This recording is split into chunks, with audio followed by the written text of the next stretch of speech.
référencement naturel sur l'ensemble des moteurs de recherche, et je ne parle pas que de Google, Yandex en Russie, les moteurs chinois Baidu en Chine. Et donc, il y a une vraie réflexion. Vous en parlez, c'est tellement vaste. Oui, comment on peut savoir et se dire, voilà, ma réputation, en fait, elle est comme ça. E-réputation, c'est le nouveau nom de la communication digitale. C'est comme ça qu'on peut l'appeler. C'est comment gérer mon image digitale, c'est-à-dire ce que les gens perçoivent de moi, pour atteindre mes objectifs de business. C'est recruter, c'est développer des parts de marché, c'est me faire connaître. Enfin, et donc, c'est des objectifs très concrets. Et donc, on est dans une phase de transition vers quelque chose d'autre, vers une nouvelle offre de communication digitale. Alexandre Lalande, peut-être une réaction par rapport à ce marché justement qui évolue aussi, on va dire? Je suis complètement d'accord. C'est en fait comment on est perçu par l'internaute, c'est pas ce qu'on dit, c'est ce que lui perçoit. C'est vraiment là tout le sujet, effectivement. Et c'est vrai qu'aujourd'hui, il y a des gens, des entreprises qui sont beaucoup plus actives sur une page Facebook que sur un site corporate. Les sites corporate se transforment même en blog parfois, de manière à ce qu'il y ait beaucoup plus d'interactivité, parce que c'est vrai qu'il y a une problématique de marque employeur. Les entreprises veulent recruter les meilleurs profils. Faut savoir qu'il y a beaucoup de jeunes qui disent si on n'a pas accès aux réseaux sociaux, nous on n'y va pas. C'est quand même marrant. Et chaque entreprise évidemment veut montrer qu'elle est la plus attractive. Donc pour ça, effectivement, elle est sur les réseaux, elle montre qu'elle est cool ou tout ce qu'on veut. Et dans l'autre sens également, les candidats, les salariés maîtrisent leur image sur des réseaux comme LinkedIn, Viadeo, de manière à être en veille et à pouvoir se présenter sous leur meilleur jour. Donc il y a vraiment beaucoup d'interactivité, beaucoup de canaux où on retrouve parfois malheureusement souvent la même info parce que tout est un peu linké. Donc il faut savoir ce qu'on dit, ce qu'on veut dire, à qui et sur quel canal, parce que ça ne sera pas la même chose. Voilà, en tout cas c'est une priorité de plus en plus pour les entreprises en 2011 et alors en 2012 on se posera la question après une dernière pause dans Paris d'avenir sur BFM Business. De plus en plus d'études le disent, la quasi-totalité des directeurs en communication d'une entreprise pensent que le web contribue largement à la réputation de leur entreprise, mais il y en a environ 40% qui estiment ne pas avoir encore de vision claire de ce qu'on leur dit sur leur marque, sur leurs produits, connaître son réputation, la gérer. On en parle ce soir dans Paris d'avenir.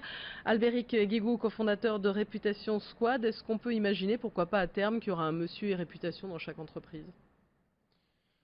Je n'en suis pas forcément partisan et je pense que l'e-réputation ne doit surtout pas être laissée aux seuls communicants puisque l'ensemble de l'entreprise est concerné. Ça va concerner la direction générale pour toutes les questions de gestion de crise en particulier. Le service après-vente qui va devoir être de plus en plus présent pour répondre aux consommateurs sur Internet et donc agir sur les réputations de la marque. Les ressources humaines, bien sûr, Alexandre en parlait, il faut gérer sa marque employeur, il faut être présent et donner envie aux gens de rejoindre l'entreprise. Donc non, un monsieur e-réputation, j'ai du mal à y croire. Je pense plutôt qu'il faut diffuser cette culture du web, cette culture de la communication, mais pour l'ensemble des services et des acteurs d'une entreprise. Et pour vous, donc pour Réputation Squad, vous disiez tout à l'heure, ça se portait bien dès le démarrage, il y a 2 ans, et vous voyez continuer à avoir encore de très belles perspectives ? Nous pensons en effet avoir de belles perspectives sur la France comme sur l'étranger. Oui. Alors justement, aussi de votre point de vue, Alexandre Lalande, fondateur de YouSeeMe, pas de monsieur e-réputation, mais finalement toujours aussi des acteurs extérieurs qui aideront, qui accompagneront. Moi j'ai l'impression qu'il y en a déjà. Enfin, les community managers, pour moi, c'est un peu des messieurs e-réputation, puisqu'ils vont, entre guillemets, recruter la communauté, l'animer, et puis la gérer s'il y a une crise. Donc il y a déjà des messieurs, entre guillemets, e-réputation dans de nombreuses sociétés. Maintenant, est-ce que c'est utile? Même des patrons qui se mettent à avoir leur blog aussi. Bien sûr, ils ont leur tweet perso. Il peut y avoir le community manager qui a le compte officiel, et puis le patron le précise que c'est en off. Ça existe déjà. Maintenant, est-ce que c'est utile pour tout le monde? Dans une perspective business, pas forcément. Maintenant, si les gens ont une entreprise, qu'ils ont envie d'échanger avec des partenaires potentiels, des clients. Il y a plein de choses sur Twitter. C'est pas seulement de la communication. Moi, je rencontre beaucoup de gens qui peuvent être des partenaires avec lesquels on se rencontre vraiment. Et c'est ce qui est agréable quand même quand on sort des réseaux sociaux, c'est de sortir de l'écran, de voir les gens en vrai. Donc, ouais, moi je crois un community manager, monsieur et réputation, si on le voit comme un grand défenseur, c'est moins sympa. Si on le voit comme un animateur et comme un relais, ça devient déjà un petit peu plus sexy, je trouve. Bon, alors on en parlait, on dit c'est pas facile de gérer sa réputation, de voir ce qui se passe, ce qu'on dit en Chine, aux États-Unis, etc., en France. En même temps, c'est très humain, donc ça va être difficile, on va dire, d'envisager quelque chose à un niveau industriel ou de pouvoir classifier, je ne sais pas, on parle de votre algorithme, mais on va pas pouvoir arriver à faire ça à très grande échelle. Non, on est à l'échelle mondiale de toute façon. Enfin, je pense qu'Edouard est plus calé que moi là-dessus. Je pense qu'il faut multiplier les observatoires et les points de traitement. Il n'y aura pas un point unique. Nous, déjà, sur YouSeeMe, on donne la possibilité de mesurer sa visibilité en France ou dans d'autres pays. Mais il faut faire la requête à chaque fois. Bon, on va peut-être faire un tableau après. Mais on va analyser pays par pays, puis ensuite on va compiler. Donc j'imagine qu'il y a un traitement ensuite adéquat.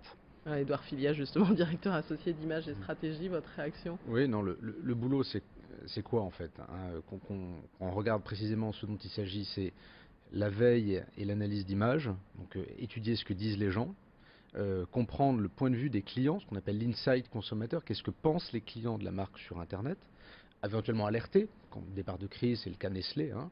Ensuite, c'est l'action. Donc Albéric l'a dit, ça peut être une action juridique. On va demander le retrait d'un contenu à un hébergeur. Mais l'action, c'est pour beaucoup d'entreprises le community management, donc répondre aux internautes, aller sur le web, créer des avatars, le profil de la boîte et parler. Alors la SNCF, par exemple, le fait très bien depuis longtemps. Bouygues Télécom le fait aussi. Ça, c'est l'action. Et puis un troisième volet, qui est vraiment un métier d'agence, qui est l'éditorial. Donc c'est-à-dire, qu'est-ce qu'on va dire sur Internet? Comment est-ce qu'on va parler aux gens? Quelle ligne d'argumentaire on va développer? Quel contenu on va leur amener? Est-ce qu'on va leur amener un contenu utile qui va nourrir notre réputation comme un service? Ou est-ce qu'on va les distraire? Est-ce qu'on va les surprendre? Et donc, il y a dans toutes ces dimensions, effectivement, des compétences RH, juridiques, etc. Donc, est-ce que ça s'industrialise? Aujourd'hui, la réponse est non. Personne n'a vraiment trouvé un schéma pour industrialiser massivement ce type de prestations. Peut-être que l'avenir nous le permettra. Voilà. Et la communication, justement, hein, Albéric Guigou, vous tournez aussi vers cet aspect-là dont parlait Édouard Filias aussi.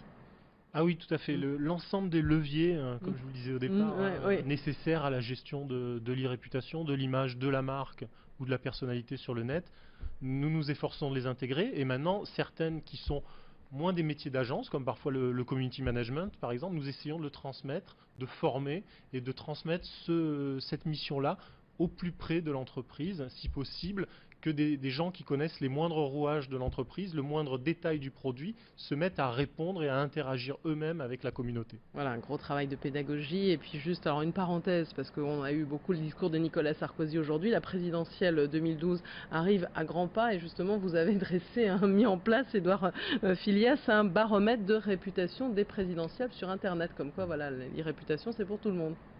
Absolument, c'est surtout pour les hommes politiques.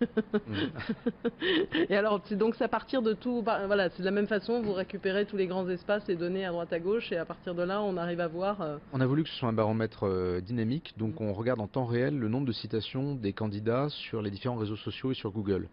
Et ça nous a permis de voir, par exemple, que Marine Le Pen était extrêmement forte, très présente sur Facebook. On peut même parler de star, elle est 2 fois plus forte en termes de nombre de suiveurs que les autres candidats. Eva Joly est devenue une star quand elle s'est tue, paradoxalement. C'est-à-dire que c'est dans ces silences que les gens ont commencé à parler d'elle, avant qu'elle revienne et qu'elle critique François Hollande, ce qui a eu une réaction assez malencontreuse sur Internet, a été très critiqué ensuite. Donc ça nous permet de suivre les aléas de la campagne sur le web. D'accord, et là vous savez un peu, jour après jour, vous le dites, non, vous suivez heure un petit après peu heure, c'est-à-dire qu'on se connecte aux applications Google, Facebook, Dailymotion, Twitter, YouTube, en temps réel, pour voir ce qui se passe et ce que disent les gens. Bérou était pas mal. Alexandre Allant. Ouais, Bérou a fait une petite percée, mais il reste moyen là. Hein. Maintenant, à une époque, il était pas mal. Chacun a son dada, Facebook, Twitter. Voilà, donc en tout cas, on a vu avec vous vraiment tous les enjeux. Je crois qu'on pourra en parler pendant très longtemps de l'e-réputation, les nouveaux acteurs qui apparaissent, et puis pour l'entreprise, plus que jamais, la nécessité de gérer mieux son image. Et on l'a bien compris, vraiment de communiquer autant que possible, voilà, ne pas se braquer, mais y aller aussi, et puis pouvoir échanger aussi sur Internet, puisque c'est avant tout ça aussi, cet outil Internet. Merci à tous les trois d'être venus dans Paris d'Avenir. On se retrouvera toujours en direct à 21h sur BFM Business pour parler d'un sujet évidemment important en ces temps de crise, c'est le financement des PME sur le plateau. Oseo, BPCE aussi, 2 PME aussi qui réagiront. Ce sera donc